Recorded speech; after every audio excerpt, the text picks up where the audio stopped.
Hello प्यारे बच्चे, तो आज इस वीडियो में लेकर आ गए हैं 12th हिंदी इंटर बोर्ड परीक्षा 2026 के लिए बहुत ही महत्वपूर्ण प्रश्न। क्या बाबू, बहुत ही महत्वपूर्ण प्रश्न जो आप लोगों को बोर्ड एग्जाम में देखने को मिलेगा।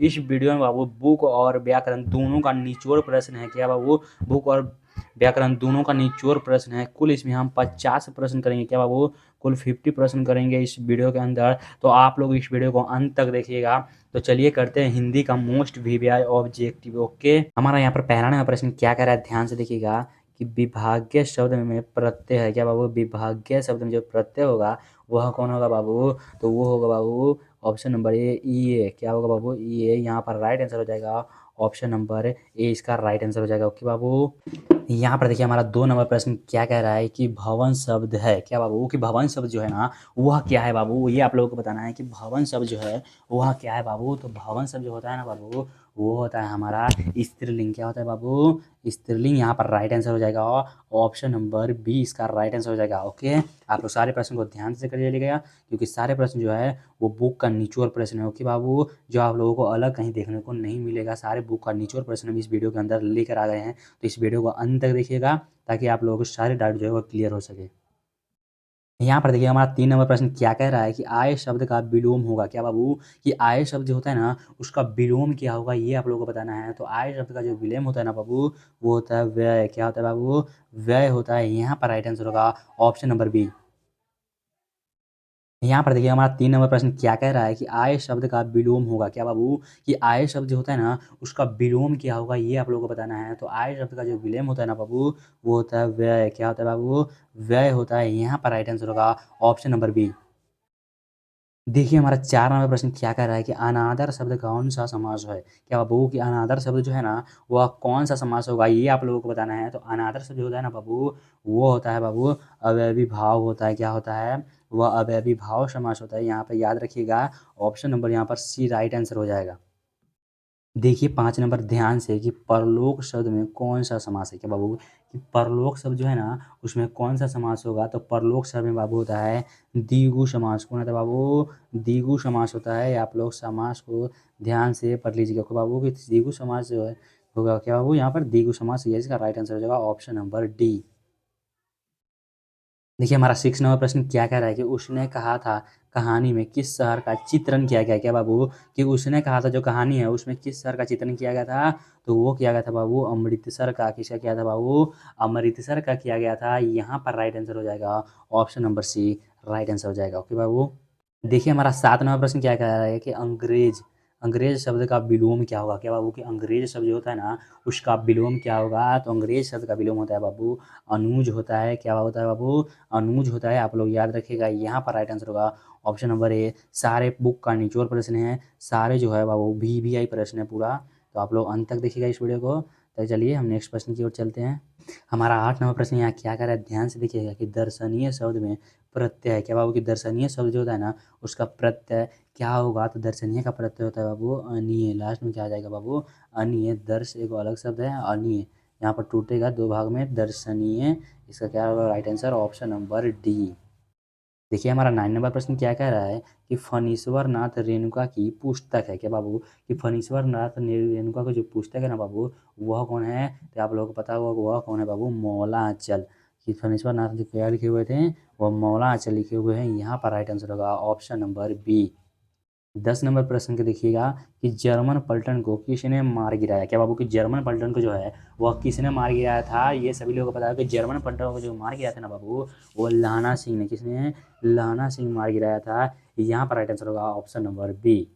देखिए हमारे 11 नंबर प्रश्न की उषा शीर्षक कविता के कवि हैं। क्या बाबू, कि उषा शीर्षक कविता के जो कवि है वह कौन है बाबू, तो उषा शीर्षक जो कविता है ना बाबू वो है शमशेर बहादुर सिंह। कौन है बाबू, शमशेर बहादुर सिंह की उषा लिखे हुए हैं। यहाँ पर राइट आंसर होगा option number D, Shamsher Bahadur Singh. देखिए 12 नंबर प्रश्न को ध्यान से कि भगवान श्री कृष्ण किस कवि के पूज्य थे। क्या बाबू, कि भगवान श्री कृष्ण जो थे वो किस कवि के द्वारा तो पूज्य जाते थे, ये आप लोगों को बताना है। तो भगवान श्री कृष्ण किस कवि के पूज्य थे, तो वो सूरदास जी के थे। क्या बाबू, सूरदास जी के थे। यहाँ पर राइट आंसर होगा ऑप्शन नंबर डी। हमारा 13 नंबर प्रश्न क्या कह रहा है कि आंधे की लकड़ी मुहावरे का अर्थ है। क्या बाबू, कि आंधे की लकड़ी मुहावरे का जो अर्थ है वह क्या है बाबू, तो वो होता है बाबू एकमात्र सहारा। क्या बाबू, एकमात्र सहारा आंधे की लकड़ी। ओके बाबू, यहाँ पर राइट आंसर होगा ऑप्शन नंबर ए। इस वीडियो में बाबू बुक और व्याकरण दोनों का प्रश्न जो है हम निचोड़ प्रश्न पूरा बुक के लाए हैं, तो आप लोग इस वीडियो को देखते रहिए, ध्यान से करते रहिए कि ताकि आपको कोई प्रॉब्लम ना हो। तो यहाँ पर देखिए हमारा 14 नंबर प्रश्न को कि पुस्तक शब्द की संज्ञा है। क्या बाबू, पुस्तक शब्द जो है वो कौन सा संज्ञा है, तो वो होगा बाबू हमारा जातिवाचक। क्या होगा, जातिवाचक। यहाँ पर राइट आंसर होगा ऑप्शन नंबर ए।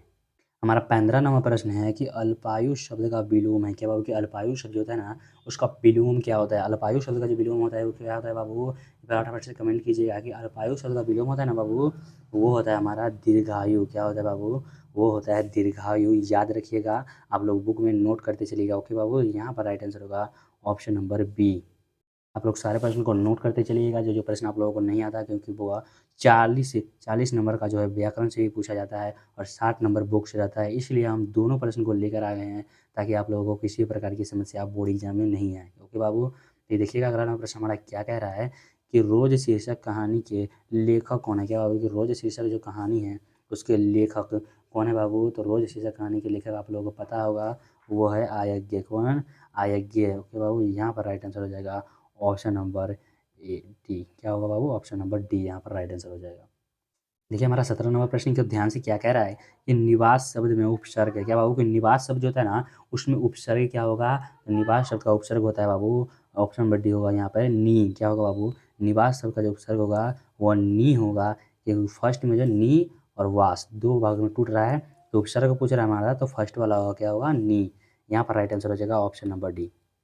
हमारा 18 नंबर प्रश्न क्या कह रहा है कि अरेवा परेवा उदय प्रकाश की कैसी कृति है। क्या बाबू, कि अरेवा परेवा जो है ना वो उदय प्रकाश जी की कैसी कविता है, कैसी कृति है, ये आप लोगों को बताना है। तो अरेवा परेवा क्या है बाबू, तो ये है एक कहानी संग्रह है। क्या बाबू, यह कहानी संग्रह है। यहाँ पर राइट आंसर होगा ऑप्शन नंबर ए, कहानी संग्रह। देखिए हमारा 19 नंबर प्रश्न क्या कह रहा है कि अशोक वाजपेयी किस काल के कवि हैं। क्या बाबू, कि अशोक वाजपेयी जो है वह किस काल के कवि हैं, ये आप लोगों को बताना है। तो अशोक वाजपेयी हमारे किस काल के कवि थे बाबू, तो वो थे छायावाद काल के। किस काल के, छायावाद काल के थे। यहाँ पर राइट आंसर हो जाएगा ऑप्शन नंबर बी। देखिए हमारा 20 नंबर प्रश्न यहाँ ध्यान से क्या कह रहा है कि काठ काठ मारना मुहावरे का अर्थ है। क्या बाबू, कि काठ मारना मुहावरे का जो अर्थ होता है वह क्या होता है बाबू, तो वो होता है बाबू अस्तबद्ध रहना। क्या बाबू, अस्तबद्ध रहना, काठ मारना मुहावरे का अर्थ है। ओके बाबू, तो यहाँ पर राइट आंसर होगा option number A, right answer हो जाएगा। ओके बाबू, और अभी तक आप लोग चैनल को सब्सक्राइब नहीं किए तो चैनल को सब्सक्राइब कर दीजिए। अगर वीडियो अच्छा लग रहा है तो वीडियो को लाइक कर दीजिए एंड दोस्तों में शेयर कर दीजिए ताकि वो भी इस वीडियो को देख सके। ओके बाबू, तो यहाँ पर देखिए हमारा क्या कह रहा है प्रश्न कि तुलसीदास की माता का नाम था। क्या बाबू, कि तुलसीदास की जो माता का नाम था वह क्या था बाबू, ये आप लोगों को बताना है। तो तुलसीदास की जो माता का नाम था ना बाबू, वो था क्या बाबू, हुलसी नाम था। क्या बाबू, तुलसीदास की माता का नाम था क्या था बाबू, हुलसी नाम था। ये आप लोग याद रखिएगा। यहाँ पर राइट आंसर होगा ऑप्शन नंबर सी। देखिए हमारा 22 नंबर प्रश्न है कि निस्तार शब्द का संधि विच्छेद क्या हो। क्या बाबू, यहाँ पर संधि विच्छेद पूछ रहा है कि निस्तार शब्द का जो संधि विच्छेद होता है ना बाबू वह क्या होता है। तो निस्तार शब्द का जो संधि विच्छेद होगा बाबू वो होगा बाबू नीज और तार। क्या बाबू, नी तार होगा। इसका राइट आंसर क्या हो जाएगा, ऑप्शन नंबर सी इसका राइट आंसर हो जाएगा, नी और तार। क्या होगा बाबू, नी और तार। यहाँ पर राइट आंसर हो जाएगा ऑप्शन नंबर सी। देखिए हमारा 23 नंबर प्रश्न को ध्यान से कि कुर्सी शब्द संज्ञा है। क्या बाबू, कुर्सी शब्द जो है ना वो कौन सा संज्ञा है, व्यक्तिवाचक, जातिवाचक, भाववाचक या समूहवाचक, ये आप लोगों को पूछ रहा है। तो कुर्सी शब्द जो होता है ना बाबू वह जातिवाचक होगा, क्योंकि ये कोई सामान है, इसमें कोई जाति का भाव होता है। ओके बाबू, इसका राइट आंसर होगा ऑप्शन नंबर बी, जातिवाचक। देखिए हमारा 24 नंबर प्रश्न को ध्यान से कि अन्याय शब्द का संधि विच्छेद है। क्या बाबू, कि अन्याय शब्द जो होता है ना उसका संधि विच्छेद क्या होगा, तो अन्याय शब्द का संधि विच्छेद होगा बाबू अ प्लस न्याय। क्या बाबू, जोड़ न्याय होगा। इसका राइट आंसर होगा ऑप्शन नंबर सी, और जोड़ न्याय। क्या बाबू, अन्याय इसका राइट आंसर हो जाएगा। ओके बाबू, इसका राइट आंसर क्या होगा, ऑप्शन नंबर सी। देखिए हमारा 25 नंबर प्रश्न को ध्यान से कि नदी शब्द है। क्या बाबू, कि नदी शब्द जो होता है वह क्या होता है, ये आप लोगों को बताना है। यह बहुत ही लो पावर की क्वेश्चन है, ये आप लोगों को बताना जरूर है कि नदी शब्द का जो होता है वह कौन सी क्या नई शब्द जो है वो कौन है, स्त्रीलिंग है, पुल्लिंग है या उल्लिंग है, ये आप लोग को बताना है। तो इसका जवाब जो है बाबू आप लोग कमेंट में दीजिएगा। ओके बाबू, कमेंट में इसका आंसर दीजिएगा ताकि आप लोग हम सबको पता चल सके कि आप लोगों की अभी कितनी तैयारियाँ हो चुकी है। ओके बाबू, देखिए हमारा 26 नंबर प्रश्न क्या कह रहा है कि जयशंकर प्रसाद किस वाद के कवि थे। क्या बाबू कि जयशंकर प्रसाद जो थे वह किस वाद के कवि थे, तो वो थे बाबू प्रगतिवाद के। किस बात के, प्रगतिवाद के। यहाँ पर राइट आंसर होगा ऑप्शन नंबर सी। हमारा देखिए अगला नंबर प्रश्न क्या कह रहा है कि चक्रपाणी कौन सा समास है। क्या बाबू कि चक्रपाणी जो है वो कौन सा समास है, तो वो है बाबू बहुब्रीहि समास होगा। क्या बाबू, चक्रपाणी जो शब्द होता है ना बाबू वह बहुब्रीहि समास के अंदर आता है। यहाँ पर राइट आंसर होगा ऑप्शन नंबर ए। सारे प्रश्न को ध्यान से करते चलिएगा। सारे प्रश्न जो है ना बाबू बहुत ही महत्वपूर्ण प्रश्न है। यहाँ पे जो सारे प्रश्न है सारे महत्वपूर्ण है, बोर्ड लेवल प्रश्न है। यहाँ पर देखिए क्या कह रहा है कि अगला प्रश्न कि जो स्त्री अभिनय करती हो के लिए एक शब्द है। क्या बाबू कि जो स्त्री जो है अभिनय करती है उसके लिए एक शब्द जो होता है वह क्या होता है, तो वो होता है बाबू अभिनेत्री। क्या होता है बाबू, अभिनेत्री होता है। यहाँ पर राइट आंसर होगा ऑप्शन नंबर सी। हमारा 29 नंबर प्रश्न को देखिएगा कि प्यारे नन्हे बेटे को कविता में लोहा जो है वह किसका प्रतीक है। क्या बाबू कि प्यारे नन्हे बेटे में जो लोहा है वह किसका प्रतीक दिखाया गया है, तो वो दिखाया गया बाबू कर्म का प्रतीक दिखाया गया। क्या चीज़ का, कर्म का प्रतीक दिखाया गया है। यहाँ पर राइट आंसर होगा ऑप्शन नंबर बी। हमारा 30 नंबर प्रश्न क्या कह रहा है कि काठ का सपना किसके द्वारा लिखी गई है। क्या बाबू कि काठ का जो सपना है वह किसके द्वारा जो है लिखा गया है, तो वो लिखे हुए हमारे गजानन माधव मुक्ति बोध जी। क्या बाबू, गजानन माधव मुक्ति बोध जी लिखे हुए थे। यहाँ पर राइट आंसर होगा ऑप्शन नंबर ए। हमारा 31 नंबर प्रश्न को देखिएगा कि जयप्रकाश नारायण को किसका दलाल कहा गया। क्या बाबू कि जयप्रकाश नारायण को जो है वो किसका दलाल कहा जाता था, तो वो कहा जाता था बाबू अमेरिका का दलाल कहा जाता था। किसका, अमेरिका का दलाल कहा जाता था। यहाँ पर राइट आंसर होगा ऑप्शन नंबर ए।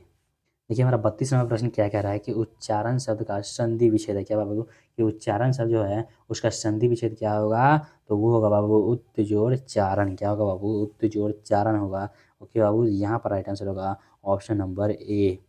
देखिए अगला प्रश्न क्या कह रहा है कि जगदीश चंद्र माथुर का जन्म कब हुआ। क्या बाबू कि जगदीश चंद्र माथुर का जो जन्म हुआ था वह कब हुआ था, तो आप लोगों को पता होगा पिछली वीडियो में हम बताए हुए हैं कि जगदीश चंद्र माथुर का जो जन्म हुआ था ना बाबू वो कब हुआ था, तो वो हुआ था 16 जुलाई 1917 को। कब हुआ था बाबू, 16 जुलाई 1917 ईस्वी को हुआ था। यहाँ पर राइट आंसर होगा ऑप्शन नंबर ए। देखिए अगला नंबर प्रश्न हमारा क्या कह रहा है कि युद्ध और शांति की समस्या पर लिखी गई काव्य कृति। क्या बाबू कि वो युद्ध और शांति पर की समस्या पर जो लिखी गई कृति है वह कौन है बाबू, वो कौन है बाबू, तो वो है बाबू हमारा कुरुक्षेत्र। कौन है बाबू, कुरुक्षेत्र है। यहाँ पर राइट आंसर होगा ऑप्शन नंबर ए। यहाँ पर देखिए हमारा 35 नंबर प्रश्न क्या कह रहा है कि अर्धनारीश्वर किस विधा से संबंधित है। क्या बाबू कि अर्धनारीश्वर जो है वो किस विधा से संबंधित है, तो अर्धनारीश्वर जो है ना बाबू वह एक निबंध है। क्या बाबू, निबंध है। यहाँ पर राइट आंसर होगा ऑप्शन नंबर ए। हमारा 36 नंबर प्रश्न यहाँ पर क्या कह रहा है कि सच, क्या बाबू उच्च, उच्च शब्द का विशेषण है। क्या बाबू, उच्च शब्द जो है ना उसका विशेषण क्या होगा, तो उच्च शब्द का विशेषण होता है बाबू उच्चतर। क्या होता है बाबू, उच्चतर होता है। यहाँ पर राइट आंसर होगा ऑप्शन नंबर ए। देखिए हमारा 37 नंबर प्रश्न को ध्यान से देख कर चलिएगा कि क्या कह रहा है कि बेईमान शब्द में उपसर्ग है। क्या बाबू कि बेईमान शब्द जो है ना उसका उपसर्ग क्या होगा, तो बेईमान शब्द का जो उपसर्ग होता है ना बाबू वो होता है बे। क्या होता है बाबू, वो होता है बे, बेईमान, बेईमान। ओके बाबू, तो यहाँ पर राइट आंसर होगा ऑप्शन नंबर सी। हमारा 38 नंबर प्रश्न क्या कह रहा है कि कमल का पर्यायवाची है। क्या बाबू, ये कमल शब्द जो है ना इसका पर्यायवाची क्या है बाबू, तो कमल शब्द का जो पर्यायवाची होता है ना बाबू वो होता है जलज। क्या होता है बाबू, वो होता है जलज। यहाँ पर राइट आंसर होगा ऑप्शन नंबर बी। देखिए हमारा 39 नंबर प्रश्न को ध्यान से कि पढ़ाई शब्द में कौन सा प्रत्यय है। क्या बाबू कि पढ़ाई शब्द जो होता है उसका प्रत्यय क्या होता है बाबू, तो पढ़ाई। क्या बाबू, पढ़ाई। तो इसका लास्ट आंसर क्या आ रहा है, आई, पढ़ाई। ओके बाबू, तो यहाँ पर राइट आंसर होगा ऑप्शन नंबर सी। इसका राइट आंसर हो जाएगा आई। देखिए हमारा 40 नंबर प्रश्न को ध्यान से कि शिव बावनी में कितने मुक्तक हैं। क्या बाबू कि शिव बावनी में जो है वह कितने मुक्तक हैं ये आप लोगों को बताना है। तो शिव बावनी में बाबू 60 मुक्तक हैं। कितने हैं बाबू, 60 मुक्तक है। ये आप लोग याद रखिएगा। यहाँ पर राइट आंसर होगा ऑप्शन नंबर सी, इसका राइट आंसर हो जाएगा। ओके बाबू, तो आप लोगों को इस वीडियो को कैसा लगा तो ये आप लोग बताइएगा। आप लोगों को कितना प्रश्न जो है इसमें से सही हो पाया है ये भी आप लोग कमेंट करते चलिएगा। ओके बाबू, और वीडियो को दोस्तों में शेयर कर दीजिए ताकि वो भी देख सके। ओके, तब तक के लिए जय हिंद।